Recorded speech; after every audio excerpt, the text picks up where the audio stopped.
Germans ultimately produced about 1,300 Me-262s, of which they got 300 in combat. And at the time, we were putting 1,000. During World War II, Nazi Germany created some of the most terrifying and bizarre machines the world had ever seen. As the war ended, many of these experimental and oversized vehicles were abandoned, left to rust in forests, buried in bunkers, or forgotten in remote corners of Europe. Some were monstrous tanks never completed. Others were odd prototypes that defied logic. For decades, they lay hidden, waiting to be rediscovered. Now, through incredible finds and painstaking restoration efforts, these chilling relics have come back into view. From amphibious motorcycles to aerial rotor kites and asymmetrical planes, each one tells a story of ambition, fear, and failure. Join us as we explore 20 of the strangest Nazi vehicles ever unearthed, ghostly machines that still whisper from the shadows of a dark and desperate era. Number 20. The Landkreuzer P-1000 Ratte. In the annals of World War II military engineering, few ideas matched the absurd scale of the Landkreuzer P-1000 Ratte. Commissioned by Hitler himself, the Ratte was envisioned as the largest tank ever created, stretching 115 feet long, weighing over 1,000 tons, and requiring a crew of more than 20 men. It would have sported naval guns as its main weapons, along with anti-aircraft defenses and thick armor capable of withstanding almost any enemy fire. But it never made it beyond the planning stage. Blueprints and partial components were drafted and manufactured by Krupp, but practical concerns doomed the project. The Ratte would have been too massive for most roads and bridges, and its fuel consumption would have crippled supply lines. Worse, it would have been an enormous, slow-moving target, vulnerable from the air and impossible to hide.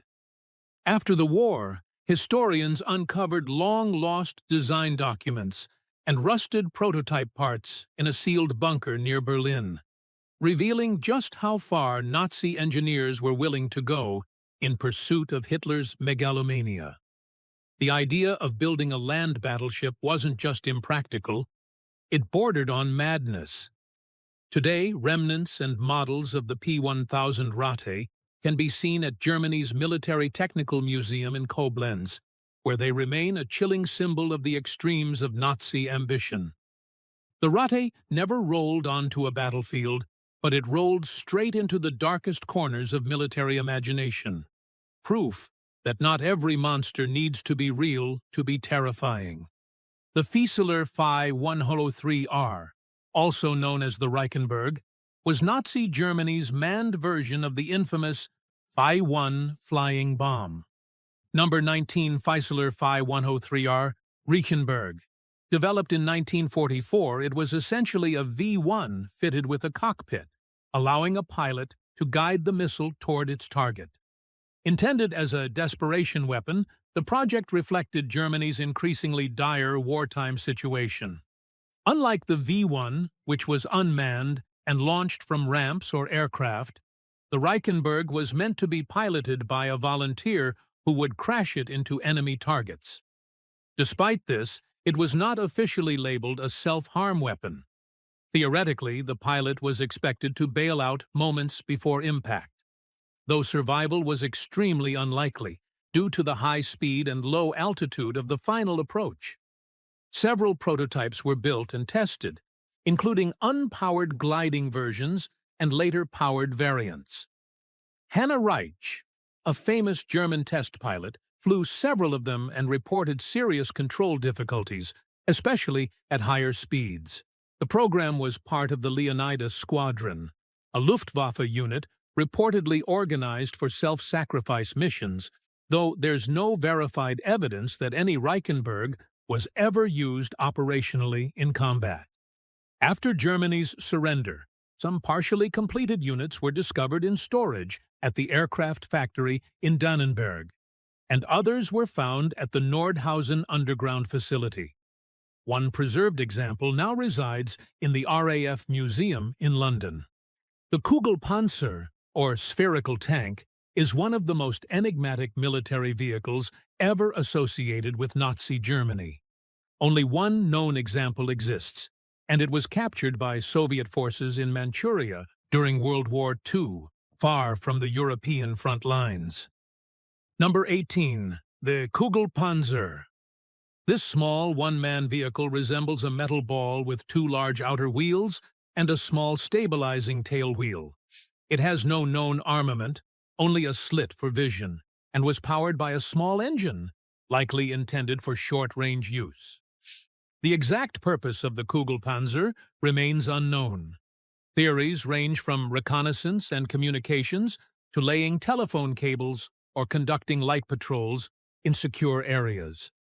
The vehicle was sent from Nazi Germany to Imperial Japan during their wartime alliance and somehow ended up in Manchuria, possibly for field testing by the Japanese Kwantung Army. No documents have been found to explain its full design, deployment, or intended use.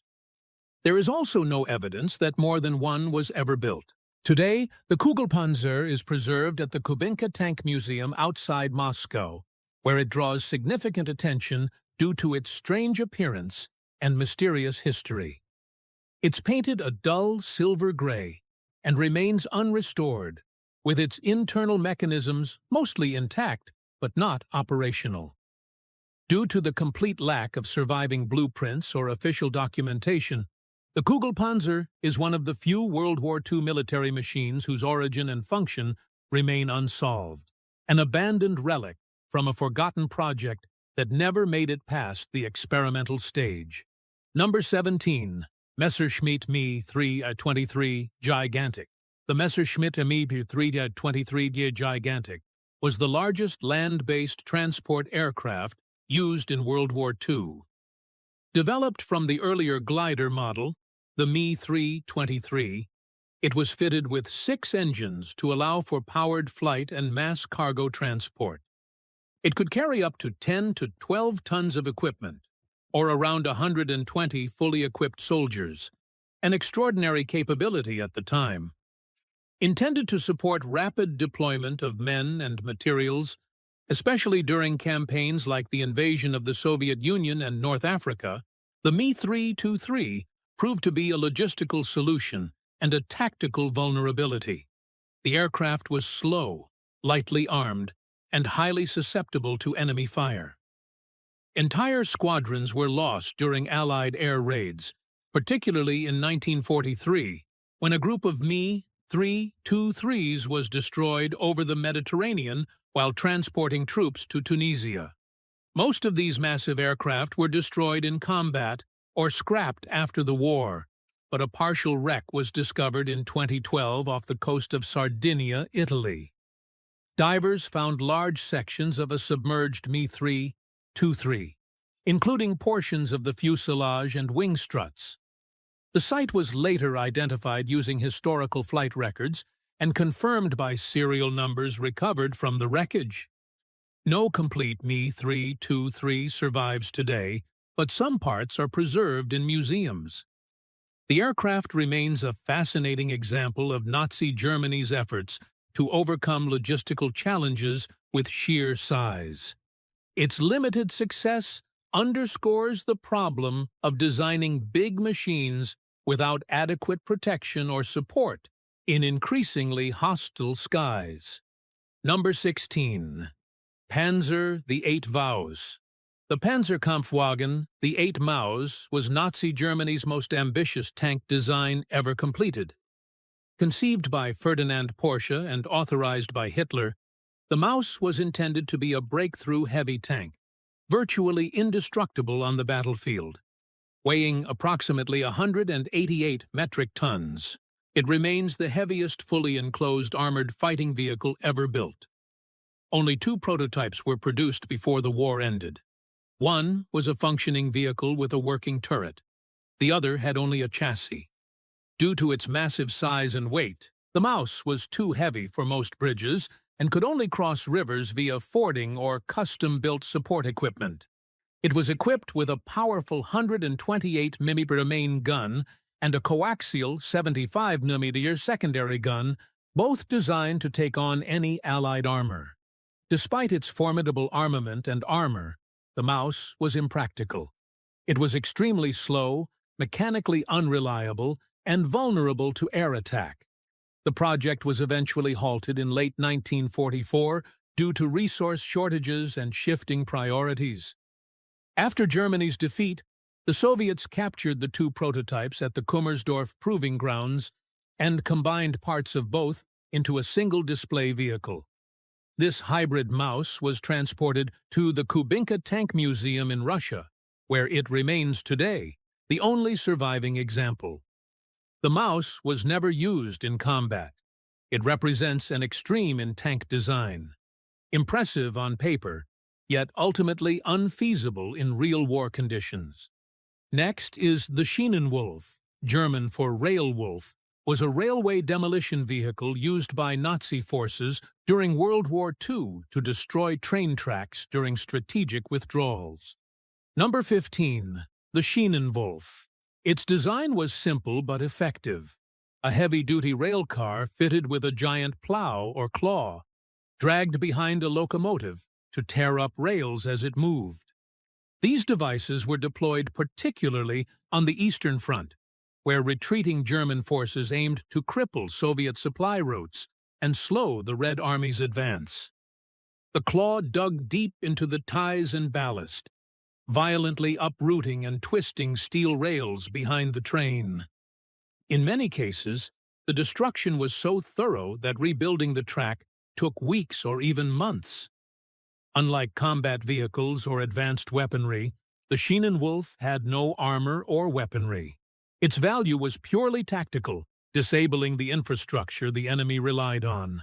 Several models existed, but they all followed the same core principle. The vehicle was often operated with little documentation, and most were destroyed, repurposed, or left behind after the war. One remarkably intact example was discovered decades later in a sealed rail tunnel in Poland, concealed under debris and vegetation. The claw, still connected to its frame, was rusted but recognizable. The vehicle is now preserved and displayed in a local Polish railway museum, offering a rare glimpse into the lesser-known logistical tools of the Nazi military machine. Number 14. BMW R75 with sidecar. The BMW R75 with sidecar was a versatile motorcycle used by the German Wehrmacht throughout World War II. Designed for rugged terrain and battlefield utility, the R75 was more than just a two-wheeler. It had a powered sidecar wheel connected by a drive shaft, allowing it to handle mud, snow, and steep inclines more effectively than conventional motorcycles. These vehicles were commonly used for reconnaissance, dispatch, and troop mobility, and could even be fitted with machine guns for combat roles. They were produced between 1941 and 44, with over 16,000 units built. In 2007, hikers in Germany's Black Forest came across a remarkable find: an abandoned BMW R75 with its sidecar still attached, partially buried under layers of moss and forest debris. Despite decades of exposure, the bike was largely intact. Its tires were deflated, but the frame, engine block, and saddle were well preserved. The vehicle still bore faded Wehrmacht markings and leather saddlebags with deteriorated contents, including rusted tools, and a fragment of a field map were found nearby. Experts who later examined the motorcycle suggested it may have been abandoned during a retreat in the closing months of the war. There's no evidence it was destroyed or intentionally hidden. More likely, it simply broke down and was left behind. Number 13. Ju-87 Stuka dive bomber. The Junkers Ju-87, famously known as the Stuka, was Nazi Germany's primary dive bomber during the early years of World War II. Recognized for its distinctive gull-wing shape and terrifying dive sirens, the Stuka was a symbol of blitzkrieg tactics, especially during the invasions of Poland and France. However, by the later years of the war, it had become increasingly vulnerable to faster Allied aircraft. One of the few surviving examples was discovered in 2015, submerged in a Norwegian fjord near the coastal town of Ålesund. The aircraft had crash-landed during a Luftwaffe mission in the region, likely in 1940 during the Norwegian campaign. Cold water and low oxygen levels helped preserve its structure remarkably well. Divers who found the aircraft noted that the fuselage, wings, and parts of the tailplane were still intact. Luftwaffe insignia was visible on the wing, and the canopy, though shattered, remained partially attached. Recovery teams, working with aviation historians and Norwegian authorities, confirmed the plane's identity through serial numbers and engine markings. The aircraft was raised from the fjord with care and transported to a conservation facility. Though heavily corroded, restoration teams aim to stabilize and display the wreck as part of Norway's war heritage. The discovery was significant due to the rarity of surviving Stukas. Fewer than a dozen partial examples exist today. Number 12. SD-KFZ-2 Kettenkrad. The SD-KFZ-2 Kettenkrad was one of the most unusual utility vehicles used by the German military during World War II. It combined the front end of a motorcycle with the rear tracks of a small tank, creating a compact half-track vehicle capable of navigating difficult terrain. Initially developed for use by airborne troops, it proved so effective that it was adopted widely across different fronts. Powered by a 1.5-liter Opel engine, the Kettenkrad could tow light artillery, lay communication cables, or carry ammunition and personnel. Its unique design gave it excellent maneuverability, and it could even fit inside larger aircraft for air transport. Over 8,000 units were produced between 1940 and 1944. One abandoned Kettenkrad was discovered in the early 2000s in a bombed-out farmhouse in northern France. Hidden under layers of collapsed roof beams and rubble, it had been shielded from the elements for decades. Though covered in dust and rust, the vehicle was largely intact, including its original treads, engine casing, and the motorcycle-style front wheel. Military historians believe the vehicle was left behind during a hurried German retreat and forgotten as the war moved on. Restoration experts carefully extracted the vehicle and found that, with effort, many of its parts could be preserved. It was later restored and is now occasionally run at historical reenactment events. Number 11. V-2 Rocket Transport Train. The V-2 rocket was Nazi Germany's most advanced long-range weapon, a ballistic missile capable of striking targets over 300 kilometers away. It was the world's first operational missile of its kind, and its deployment required a highly mobile support system, including special transport trains designed to move and launch these weapons in secrecy. One such train was discovered in the 90s, deep in the Ardennes forest in Belgium, inside a partially collapsed tunnel that had been sealed since the end of the war. Local legends had long circulated about a ghost train hidden underground, but it wasn't until surveys for a new road project led to accidental excavation that the site was rediscovered. Inside the tunnel, researchers found several flatbed rail cars fitted with large mounts and support cradles designed to carry V-2 components. Though the rockets themselves were gone, fragments of launch equipment and fuel containers were still present. Some sections of the cars bore identification codes linking them to known V-2 logistical units that had operated in Western Europe during late 1944. Historians believe this train was abandoned as the Allies advanced during the Battle of the Bulge. Rather than risk capture, the Germans may have collapsed the tunnel deliberately or simply fled before demolishing it. Today, the site is sealed off for preservation, though some parts of the train and its equipment were removed for study. The discovery adds to the understanding of how Germany attempted to hide and deploy its most devastating weapon under the cover of Europe's terrain. Number 10. Goliath Track Mine. The Goliath tracked mine, Officially named Leichter Ladungsträger Goliath, was a small, remote-controlled demolition vehicle used by Nazi Germany during World War II.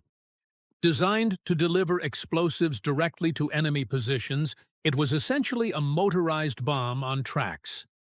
Produced by manufacturers like Borgward and Zundap, the Goliath came in both gasoline and electric-powered versions and carried up to 100 kilograms of high explosives. Controlled via a spool of wire typically 600 meters long, the operator would guide the Goliath toward its target, such as tanks, bridges, or fortified bunkers, before triggering detonation. Despite its clever concept, the Goliath had several limitations. It was slow, lightly armored, and highly vulnerable to small arms fire.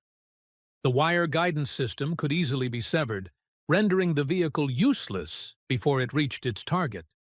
Still, thousands were produced and deployed, particularly on the Eastern Front and during the Normandy campaign.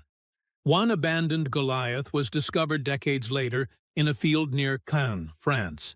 Buried in soft soil and covered by vegetation, it had escaped post-war salvage efforts. Upon excavation, the vehicle was found largely intact, though its explosive payload had deteriorated. Bomb disposal experts safely removed and neutralized the contents before the vehicle was transferred to a local military museum. Number 9. Focke-Wulf Triebflügel.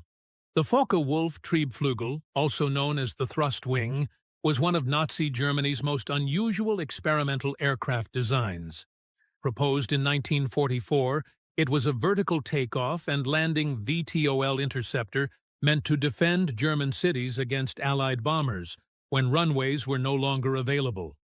The Triebflügel's most distinctive feature was its rotating wing assembly, which acted like a giant propeller. 3 wings with jet engines at their tips would spin around the fuselage, generating both lift and forward thrust. The aircraft would take off vertically, transition to horizontal flight, and land vertically again, a concept far ahead of its time. Although detailed blueprints and a wind tunnel model were completed, no full-scale prototype was ever constructed.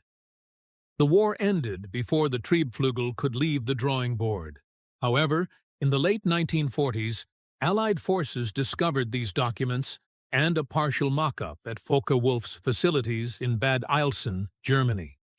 The design has since drawn comparisons to later VTOL aircraft, including the American Harrier and various Cold War-era test vehicles. The Triebflügel remains a symbol of Nazi Germany's push for advanced aerospace concepts in the final stages of the war. Despite its futuristic appearance, engineers agree it would have been extremely difficult to control, and transitioning from vertical to horizontal flight would have posed major aerodynamic and stability challenges.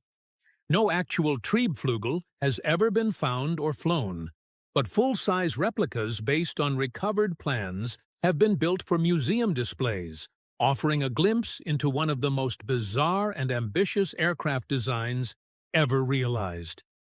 The Tatra T-87, a sleek and advanced Czechoslovak car, wasn't a combat vehicle, but it was heavily used by high-ranking Nazi officers, especially on the Eastern Front. Number 8. Tatra T-87. With its rear-mounted air-cooled V8 engine, streamlined body, and high-speed capability, the T-87 was perfect for long-range travel across Nazi-occupied territory. Ironically, its speed made it infamous among German officers. So many crashed and died while speeding through unfamiliar terrain that some units reportedly restricted its use.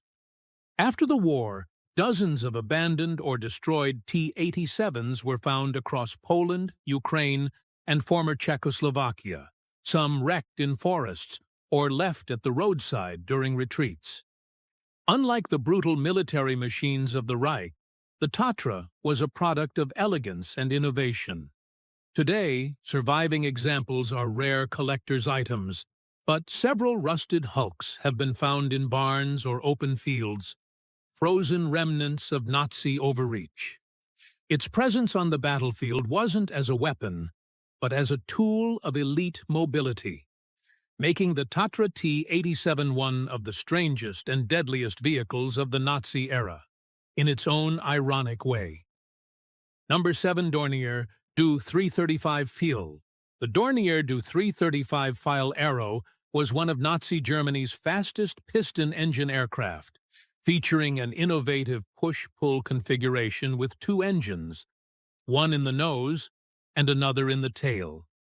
This setup reduced drag and gave the aircraft astonishing speed for its time, reaching up to 474 mph, faster than many early Allied jets.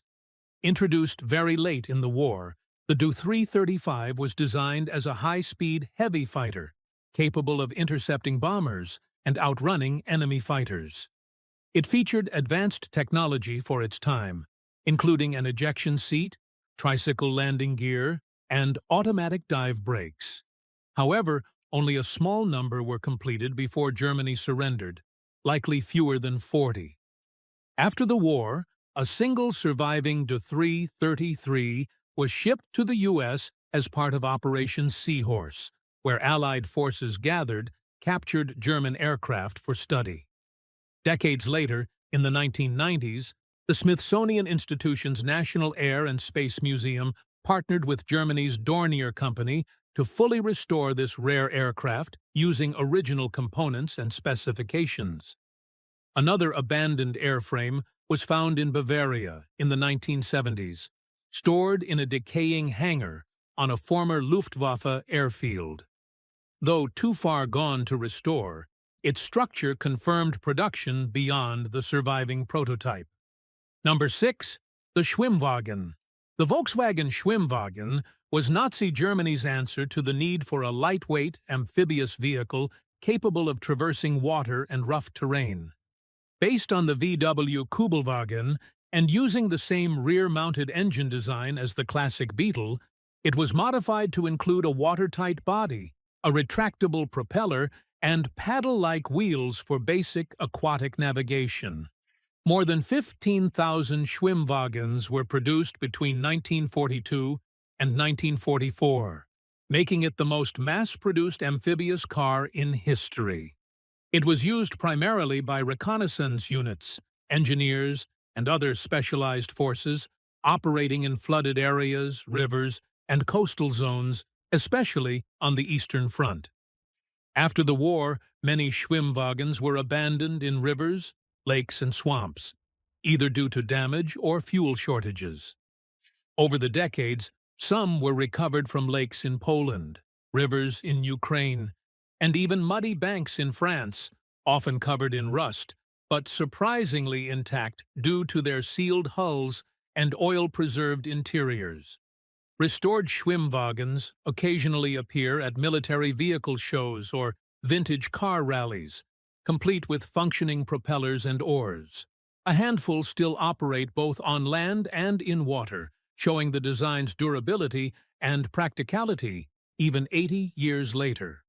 Number 5. Fokker Achilles, FA-330. The Fokker Achilles, FA-330 Bachstelze, also called Wagtail, was one of the strangest aerial devices used by Nazi Germany, a rotor kite designed to be towed behind German U-boats. It wasn't a helicopter in the traditional sense, but rather a small manned autogyro that used the submarine's forward motion to spin its rotor and lift a single observer into the air. The FA-330 gave U-boat crews an aerial vantage point of up to 400 feet, vastly extending the range of their visual reconnaissance. It was lightweight, collapsible, and could be launched or retrieved quickly, though deploying it exposed the submarine to danger by forcing it to remain on the surface. Due to this risk, it was mainly used in the calmer waters of the Indian Ocean. Roughly 200 units were built, but very few saw regular deployment. After the war, most were dismantled or forgotten. However, a nearly complete FA-330 was discovered in storage at a former Luftwaffe testing site in the 1970s, still created and never assembled. The fragile structure of aluminum tubes, canvas seat, and two-blade rotor had remained largely intact. Today, surviving examples are extremely rare. One can be seen at the Smithsonian National Air and Space Museum, while others exist in German and British aviation museums. Though it never changed the tide of war, the Fa-330 stands as a symbol of Nazi Germany's experimental approach to warfare, one where even submarines had aircraft. Number 4. Blohm & Voss, BV-141. The Blohm & Voss BV-141 was a highly unconventional German tactical reconnaissance plane featuring an offset cockpit gondola on the starboard side and the engine nacelle on the port side, designed to maximize observer visibility.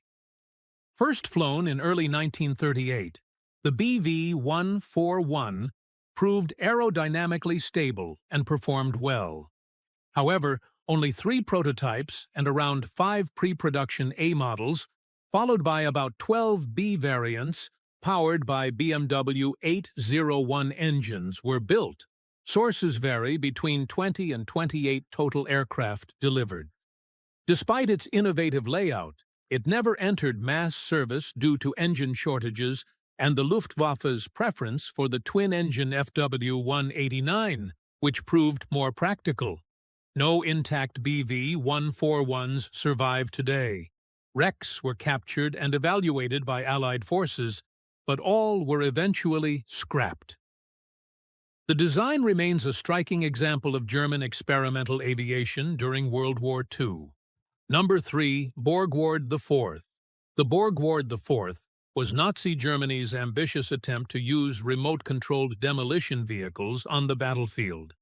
Built by Carl F. W. Borgward and Company, this small, tracked vehicle was designed to carry and deliver high explosives to enemy positions, while the operator controlled it via radio from a safe distance. Weighing around 2.4 tons, the Borgward IV was far larger than other remote weapons, like the Goliath tracked mine, and had the unique ability to drop its explosive charge before retreating. This made it theoretically reusable, though in practice, most were destroyed during or shortly after their missions. 3 main variants were produced from 1942 to 1945 with over 600 units built. They were deployed mostly on the Eastern Front and during the Warsaw Uprising, but with limited success. Their thin armor and unreliable control systems made them easy targets for Allied forces, and they were often captured or abandoned during retreats.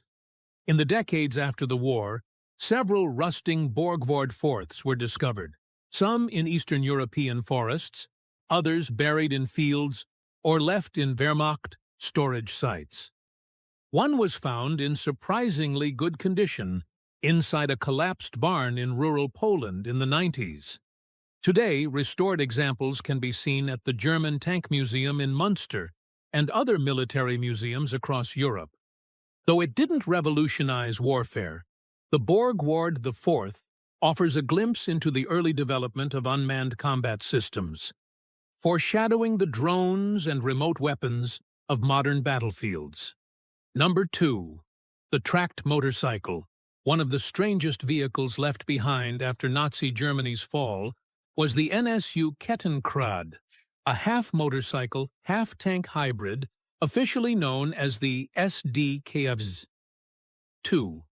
This small tracked vehicle was originally designed for airborne troops,